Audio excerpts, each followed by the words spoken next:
Greetings to everyone out there. We are the core members of Ikere-Ekiti and also members of Culture and Tourism CDS Group.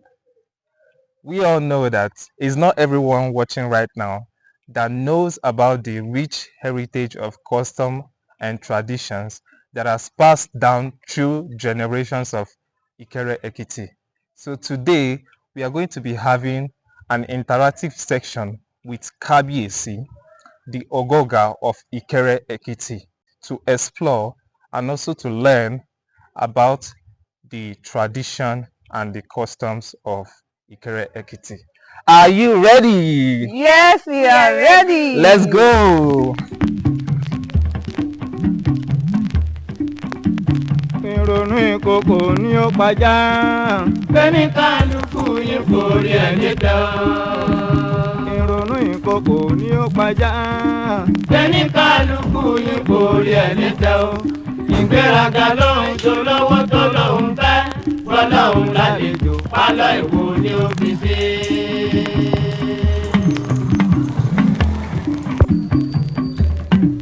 Let us go and dance.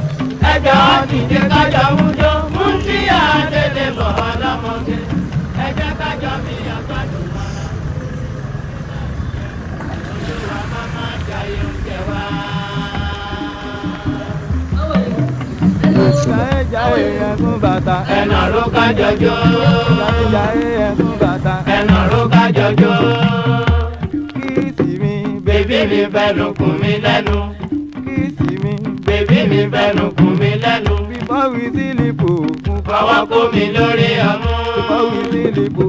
Fọwọ́ kó mi lórí ọmú. Olùfẹ́ mi. Fàmí mọ́ra káṣírí ọmọ. Olùfẹ́ mi.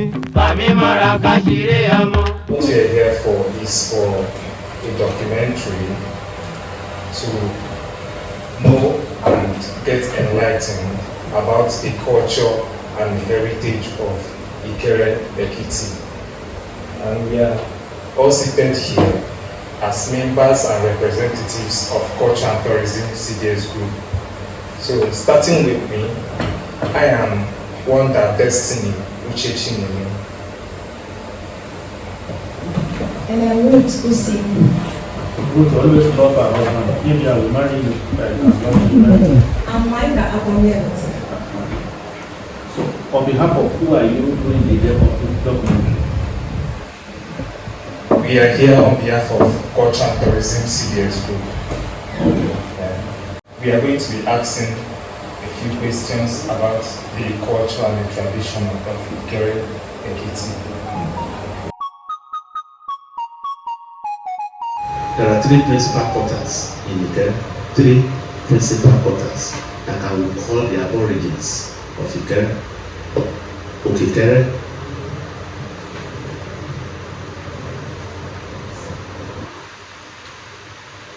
Odoida, and Uru. The first people to settle in Ikere are the people in Okikere. If you are coming from Ado, from the boundary to this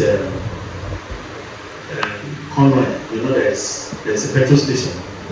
Before you get to Wemaban, if you are coming from Ado, from the boundary between us and Ado, to that place, so Ikere, you know, it's a big, they are the first people to settle down. And the people came from Ife, from Owu, from Ila, and from Inisa.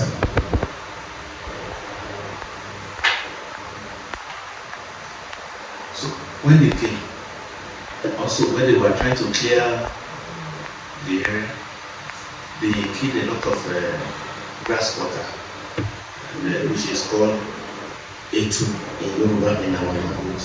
So they got these people killed grass water, that they kill Etu in Yoruba, Opa Etu. So they are known as Ilapetu. When they first came, Ilapetu, that is, you know, so that area you have Ilapetu area. You have the Olofin people, you have the Inisa, you have Owu. Because Owu was one of the oldest kingdom in Yoruba land that got dispersed because of war. So some of the people came and took Ikere. The next place to be settled was Odoja.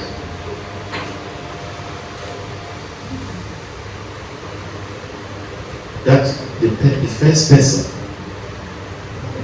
and in our land, the culture and the tradition also extend to Benin and even thereafter. Ikere, because they are originally from Yoruba people too.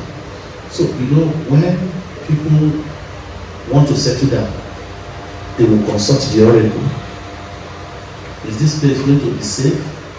Are we going to have, there will be no attack, no famine, we can prosper? In Yoruba land, there is something they call Ifa. It's a divination. It's a big thing. So they will consult the oracle, like we are looking at a crystal ball divination, to find out. They will ask. It is a father they used to pick king, who will be king in Yoruba land till today. And it doesn't do like this. So these people, when the first person that came to Yoruba was called Aladeshelu.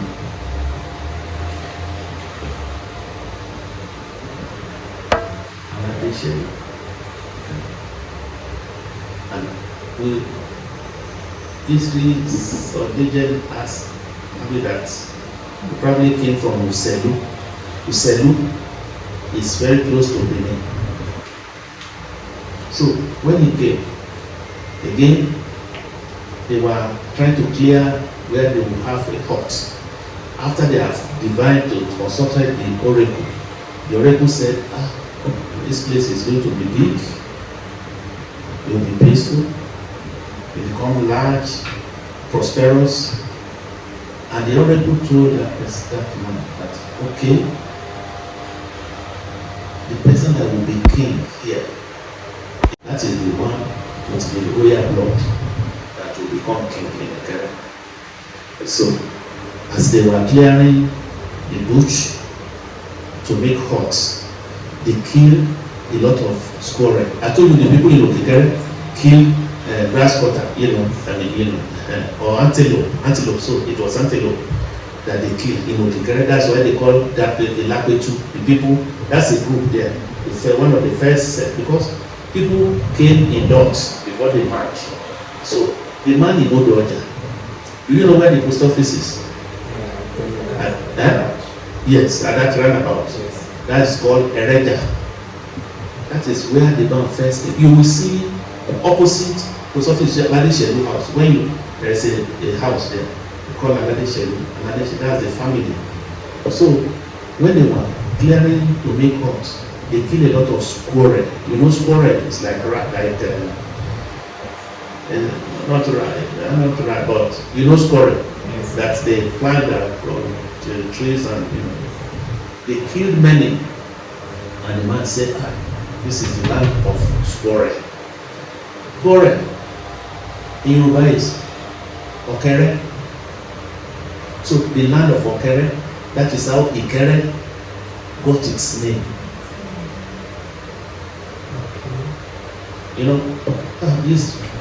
Every time they were killing, getting, and they plenty. Say that this is land of, just saying, Ikere-Okere. Then that is how the name came to become Ikere. So Aladeshelu here started. The last place to grow is Uro. This from the, you have the post office, there's a roundabout there. If you are coming towards this place, there's another roundabout before you go towards Akure. And from that roundabout, this second one, to this place or to the university is called Uro. Extends to part of the road to Akure. So the three principal quarters in Ikere are Okekere, Odoja, Uro. That is U-R-O. Okay.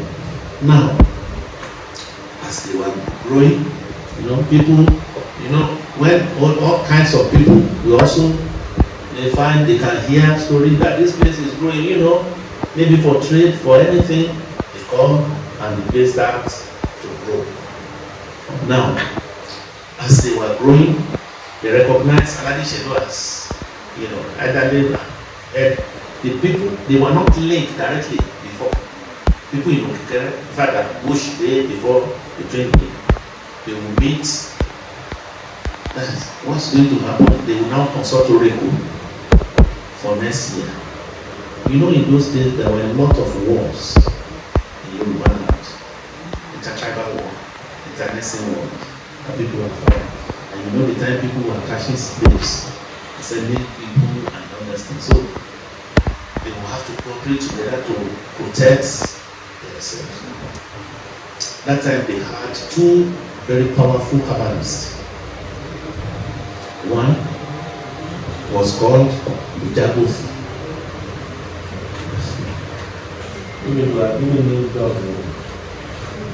Ijabofi. Okay. Yeah, UJAGBI.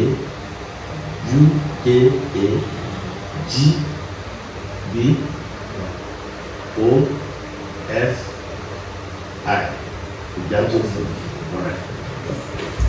There's another second one that was very, very powerful.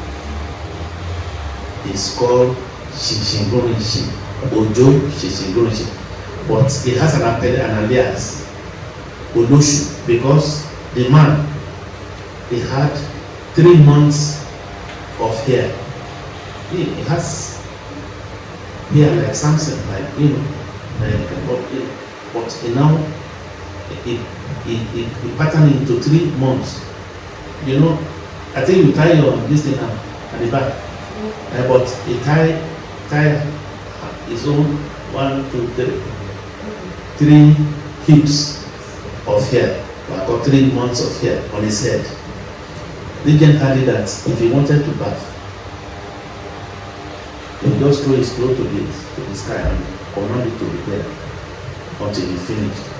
So he helped the people with the herbal, the thing that is, herb divination that was very powerful. He would give hunters charms. They would go and kill a lot of games and they will give them. By and large, rivalry started between the two powerful herbalists.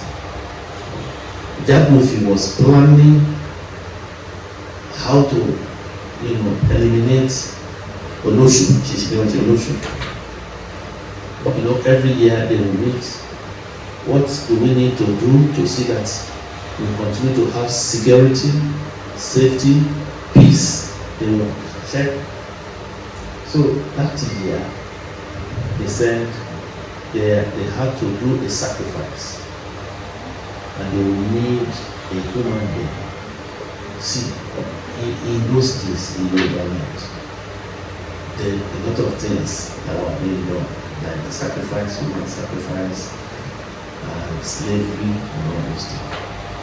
So, Shishinorishi, that's the Oloshu, said, okay, the rest of the elders to go and look for the person that they will use, but he will get other ingredients. And in preparation, they should dig a hole, because that person has to stand up. They will do it until they will bury him and they will do whatever.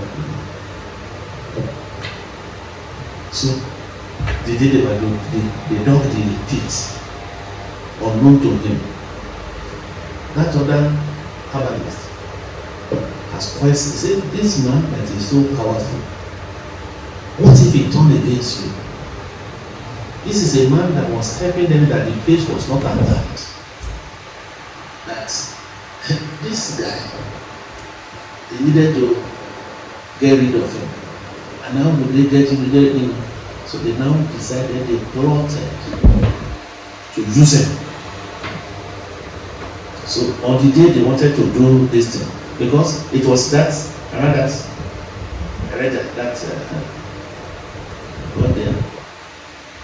Okay, now as well as they now try to push him into the pit. He was not an ordinary person anymore. He struggled, they pursued him, They pursued him. You see this rock, this mighty rock. I think you've seen it. This one. Yeah, when you go, you'll see. It's called Olosuta. Yes, I will explain how it come to become Olosuta. Olosunta.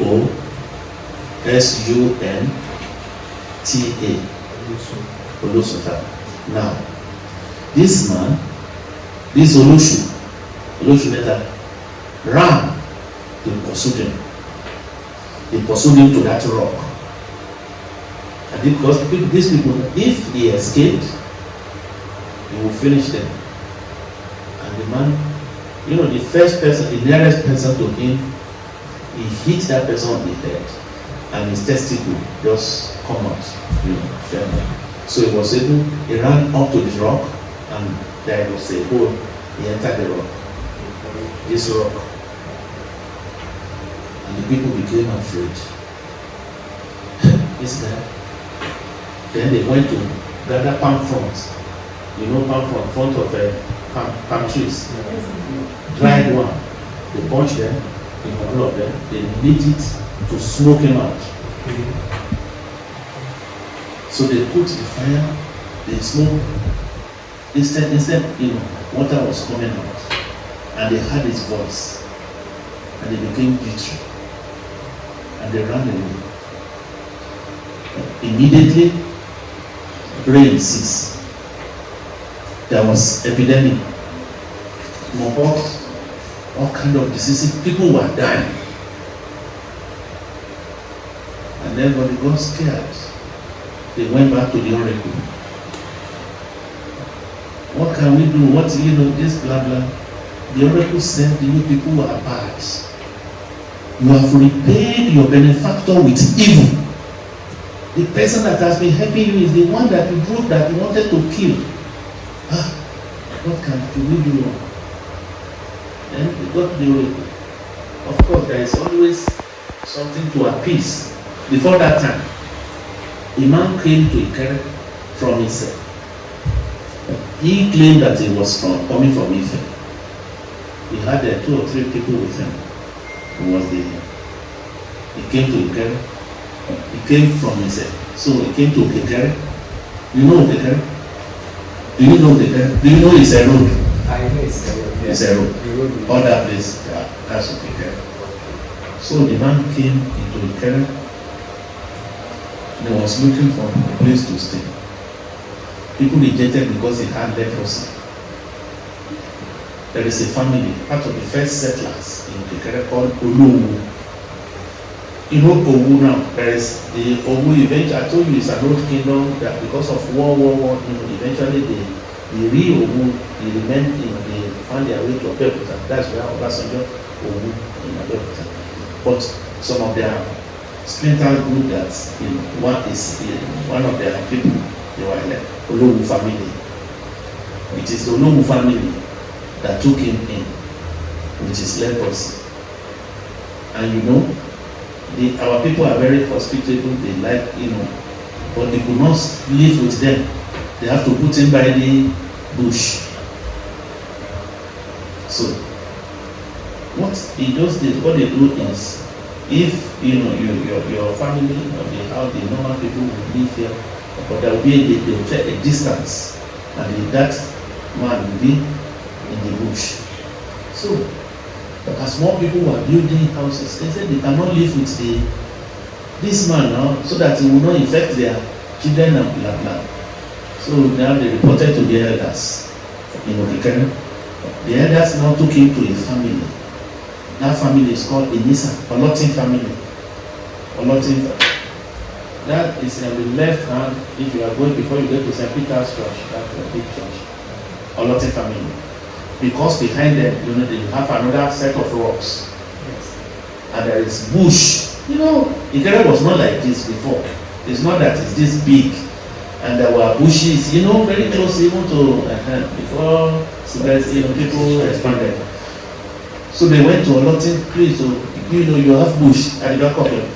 Please let this leprous man let him be there. Those people said no. They cannot.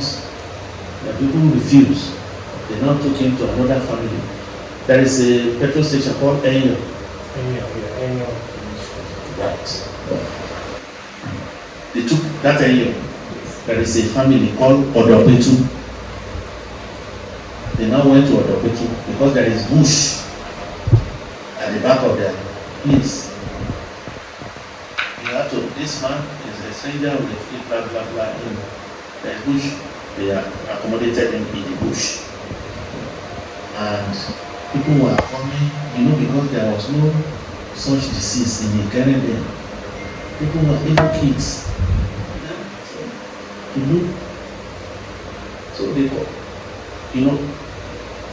a lot of people come here in Ikere is called Ewo. That's people. So where he lived was now called Ile-Elero, the house of people, where people come to. It's just like see something that is kids, and then there are a lot of, just to see the man, and he has family. This humiliation made him to complain. They now brought him to Alade Shelu.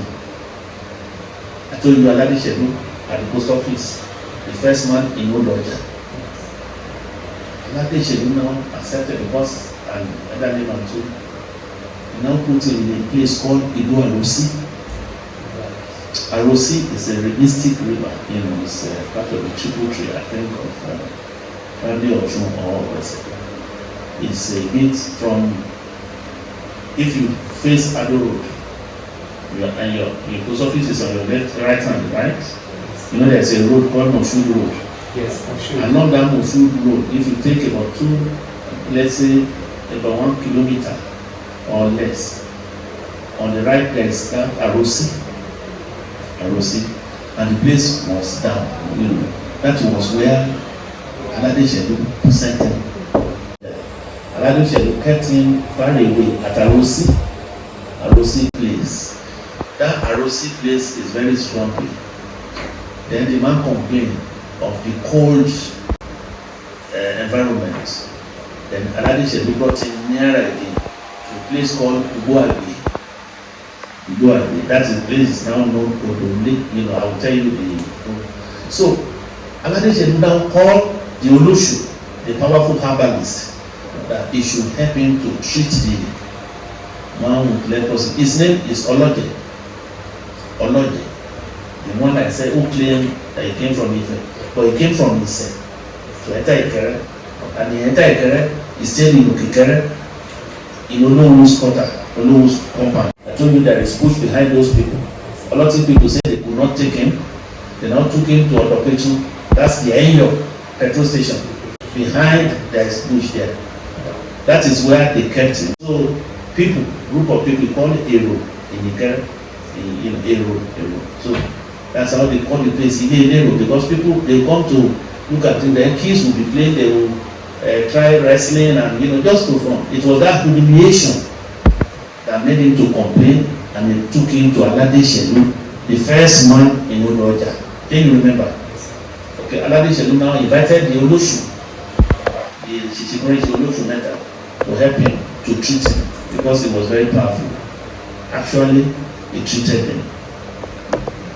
He cured the leprosy, but by the time he cured him, he was already deformed in his limbs. This leprosy attacks the limbs, the hands and the feet. So it now became his apprentice for divination. This Olodje now. So he started learning divination from Oloshu. That was before the incident where they wanted to kill Oloshu. They wanted to bury him alive inside that pit for the propitiation, the sacrifice they want to make for that year. And I told you he escaped. He went to that rock and entered. I also told you that now they went and gathered dry palm frond to smoke him out fire, but he did not die. And epidemics, deaths, and no rain. In the past, if there was no rain, they will call Oloshu. Oloshu will do something. Rain will fall. They now went back to the origin when all these calamities, famine, no rain, deaths. And the oracle said, you have betrayed your benefactor, you have repaid him with evil. And he said, what can we do? Then they made what they would use to appease him. Then there was a challenge. Because he knew all those people that gathered together, who conspired against him, that he would not listen to their voice. So they had to look for somebody that will beg him on their behalf. They couldn't find the only person they could go to is Oloje, the one that he killed, who treated the leprosy. So they called him, come please, come and help us to appease your boss. They put all the things they needed to, and he did. And the people said, how can we be sure that he's fully appeased? They said there is something, when there was no rain for months then. They said your boss used to do something that will make money for him. We want you to do it. If he has accepted the rain, so that Oloje did it, and rain fell. Now, this Olosu that entered the rock, that is where Olosuga came from. Olosu, Tosun, Sinu, Uta. In Ikere-Ekiti here, we call rocks Uta. You generally call it Okuta, but we, say shorten, Uta. And when you see that, that's an Uta, So that's the man inside. He became deified. He was a powerful person. And now he asked them, they had to beg him, they say has accepted their appeasement. He now insisted that every year they must come and worship him. And he wanted them to feel what he felt when they were trying to smoke him out. And in doing that, they must also light this dry palm fronds so that they will feel what he was feeling inside the rock. So the people said, okay. He said he doesn't want human being as sacrifice. So the people said, okay, who will be doing this thing for us? It is this same Oloje, that is apprentice. They now told them, look, every year you'll be doing this. He was doing some farming, in spite of his, he used to plant something they call urere. Some people call it Ikere-Ekiti or urere. Have you seen a Yoruba movie before? You never see one Yoruba movie. If you see a warrior, you will see his garment if he's going to war, what he will put on. You will see some small bags, like small. That's what that vegetable is, So they asked him, he will be doing the worship every year for them, and that is how he became the priest. People will come and ask for children, for babies, those who have been barren. And truly, I think because the faith you have, they get babies. If it is a girl, they will name that girl Ado. And the first time they will plate the girl, they will do that three hips on her head. If it is a male child, they will call him Ego. The first time they will bath the girl, they will make three, round, representing the same month of hair, these three hips on the man's head, that they will call him a book until maybe, so they see him as the children received from Olosuga. So that's Oloje. That is how every year everybody there, they believe in that idol and they worship, and whatever they ask, they feel they receive. Okay? You want to be rich, you want whatever. People from outside Ikere, they came, and Ikere now call it Olosuga or Ikere. That is the heaven of Ikere, because that's the, Ikere, Yoruba, in our own, what I call Yoruba mythology, our belief is that we there is God Almighty that is called Olodumare. Odi is a pot, a large pot that you cannot determine the size. Olodumare, that is the owner of a pot that you can't see the size. You don't know the extent. That is the Yoruba belief. And they believe that this God is too mighty for ordinary human beings to reach him. Therefore, they need intermediaries. You know, like we have Jesus now. So they have idols.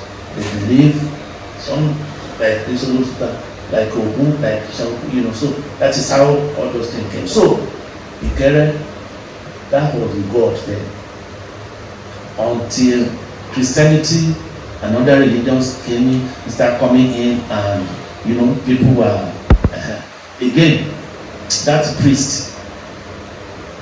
You know, if you ask for a child, you will pledge whether you are going to bring chicken or 10 yams or whatever. That is what he was living on. Although he was planting this thing I told you, you know. So by and large, he could, after Olosunta, the man has entered the rock. He now became a diviner. This Olode, who is now the priest, who does not come out during the daytime. So people will come, we are looking for Baba Olukere, Baba Olurere. You understand? So that's how they come, and they now become Baba Olukere. That is now referred to as Olukere in Ikere. You understand? I told you how the name of Ikere came about. The first settler in Odroja, Anade Shedu, clearing, and they kill so many squirrel, which you call Okere, and they call it the Okere. That is how Ikere got his name. So after some years, few years, you know, they warned Anade Shedu that the man with the blue blood, with royal blood, will come, that will become king. So he was holding forth Uru, Okegere Odroja. They will have meetings, how to run the town, what to do to make sure the place is secured. So I don't want to go into the history of the one that became king here, but he was the grandson of Oba of Benin. You know, a man ruled Oba of Benin, Ewari the first, who reigned between 1440 and 1440 and 1473. Ewari the first. Usually in Benin, the first son of the Oba becomes the king, the next king. Ewari had 3 sons. You know, the first son, after he passed on, was to become king. On the day they were crowning him, he was shot by a poisoned arrow and he died. The second son was put there, he reigned for 7 years. The third son, that is called Opeme, that's the one that survived again, that became Oba Osolua of Benin. So, one of the grandsons of that Oba, because of war, the mother had to take them to this side. That's the way in those days, because of the respect they have for the king. You know, there were slaves. If you have a debtor and he owes you, or you have a servant that has offended you, and if he ran to that place and head on to the pillar, he will be forgiven because of the Kabiyesi. So it's from there that if you go out, they want to show you, we have to mark. There was only when they will take them to Hall of Fame, you will see the picture of Ijagolu model. You know, because our people did not understand the value of those things. You will see the rock there. What carried that rock, you know, there? But we have marked it. There is an obelisk there, a staff to mark the place for our history, not to be forgotten. So that's Ijagolu model. That is why the palace is here. So, in a nutshell, that's Obuga came with a higher idea of society. He was the one that reorganized the town. united them and developed the organogram, the power hierarchy, the chiefs and the grades. The people who are fighting for Ikere, who are the warriors, are called Ibedo, and they have commanders. It was Ogoga that set all this thing up.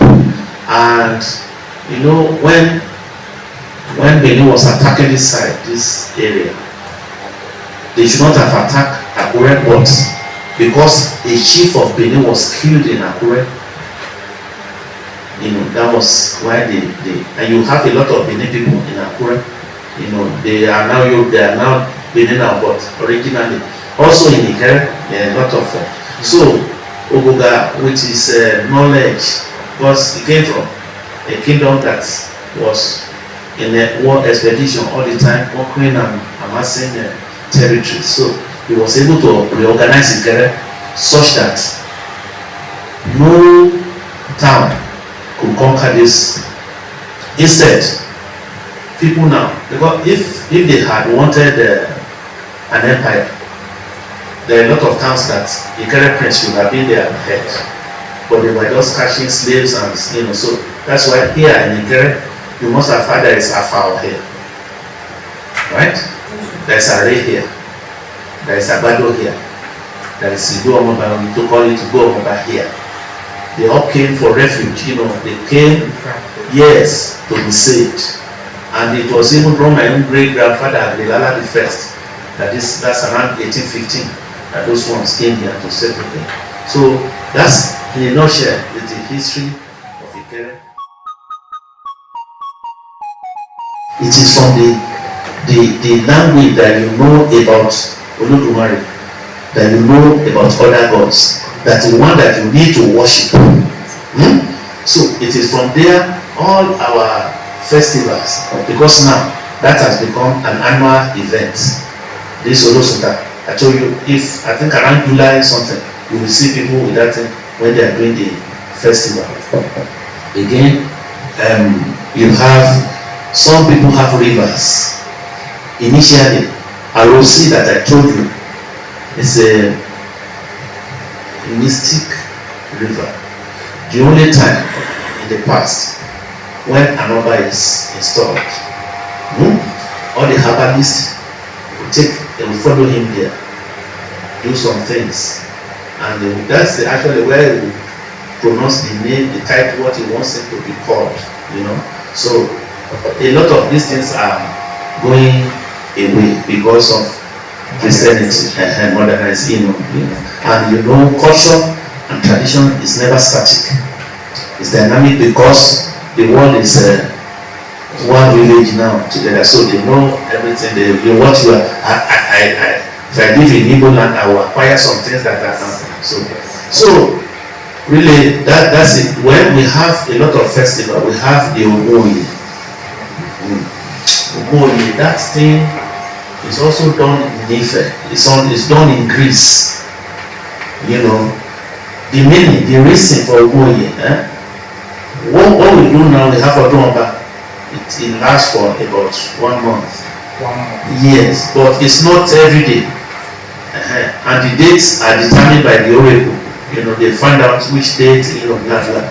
So, like Ogoye, now that is, I can call it a Libra day.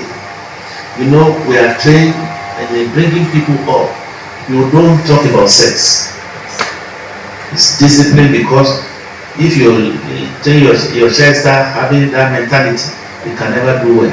So we are trained to respect that, but there is a day that is set out for even your junior brother, because in Yoruba land, your junior brother can never mention your name. He call you brother, brother Destiny. Okay, he cannot say Destiny. It's a taboo. It's not Yoruba. So, but that day, he can call you Destiny. You can say anything. It's a Libra day. You say anything you want. Those things that you have been told not to talk about, you talk about it.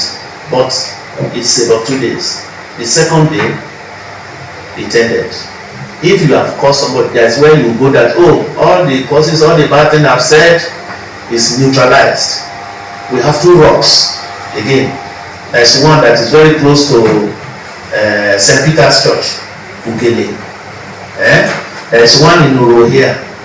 So during those Ogun 18, small kids, youths, they will go there and climb it and have freedom and do whatever. And those days in Ikere, they have a place where they do wrestling, so it's a kind of what would I call it?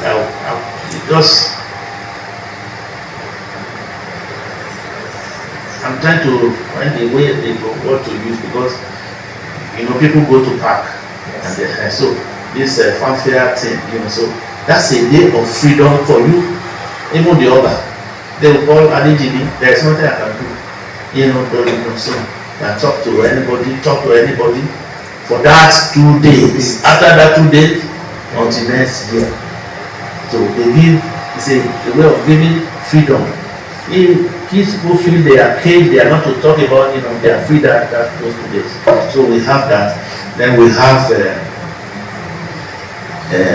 Eudere. Eudere is for the Oba.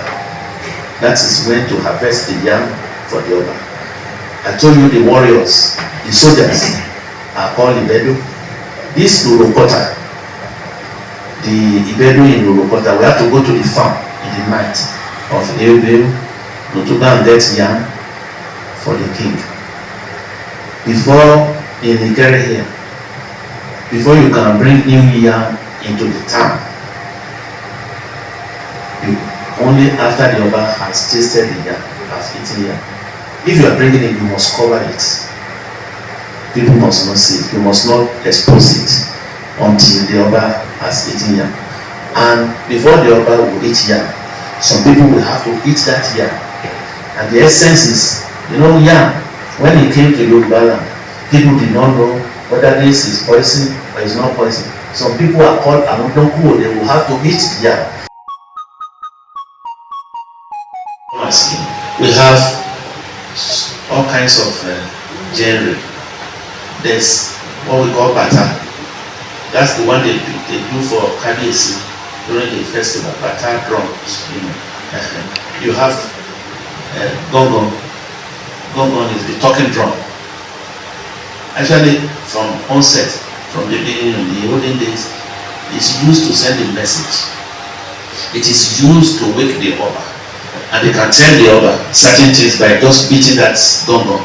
He will know, because the Oba is also trained to understand all those little things. There is one they call Ijembebe, but it's very rare now. There are all kinds of, but you ask for someone with a legend, with a legend, Shadi Adu, I'm surprised that you don't, I'm surprised. Have you heard about Shadi Adu? Yes. So maybe you are not really civilized, just kidding because you are not civilized, maybe here. But please, today, just check it. She's a superstar, from here. We have, there was a juju musician, something. Then you have this, what is this man? Michael Adi. Michael Adi. And we lost one that was a native, that was doing native music, Saka. Saka. We lost him last year. Very, very good. This year. Okay, this year, yes. Okay. So we have, there was one Omoyede too. They call him Omoyede Ashapoku. Yeah. What to do during marriage is determined by the bride, the family of the bride. You are the person that is coming to take another man's daughter. So they will tell you what to bring. And also that comes from our language, from our, tradition, our culture. What to do. Because when you are taking a lady away from the family, it is a big thing. She's going to become your family. She's leaving her family. It's not a small thing. So all members of the family, her father's brothers, siblings, cousins, even to the 4th generation, if they are still alive, They are to witness because it's something we celebrate. Because it's the beginning of bringing another life to life. You know, another, because that union, we always pray, we will have. So, and our blood will still flow in that. So therefore, it is a big deal. It is a big deal in Yoruba land, marriage. So it's celebrated. But what they take, they don't ask for money. You know, yeah, symbolic things. You know, you are giving us yam, so okay, you know, this woman has been doing yam to eat, salt, fish, and all these things. You know, people, they will pray. They will use it to pray. You know, like when you put salt, they know you know salt. Yes. Whatever they use, salt is only used for people things to become sweet. They will say that, you know, honey. You know, because the power of creation is even in the word, is the word that is used. So you will believe in that. When we speak it out, it will do what we want it to do if we have faith. So is this to today. So they will tell you all the things that you will bring. But Yoruba do not bride price. It's not a big deal for us because we don't sell our children. Oftentimes, when those symbolic, they say this is the bride, the parents will just give it back. Oh, thank you, so that we don't say we are selling, and nobody will ask you to come and build a house for the parents or no. Just simple things. So we have nothing against any other tribe. But if it is a girl, you are the man coming to marry, it is the family of the girl that will determine what you bring, how the thing is going to be. The church, you know, it's only the woman's church that you will go to even these days. It's not in your church, it is your bride. So it shows, it means for the family that he is leaving us. My wife, I don't know, she still remembers her sister's name, because she's with me. It's now my family. So when you are taking the lady away, it's a big deal. Some, they don't know what she's going to do. The mother might cry because of the affection, the bond. You are taking her away. It's a big deal, but it's also celebrated. Thank you so much, Agnes. I believe with every information you have shared with us today, the people watching, we now know more about Ikere-Ekiti. Thank you so much. And as a token of appreciation, on behalf of Culture and Tourism CDS Group,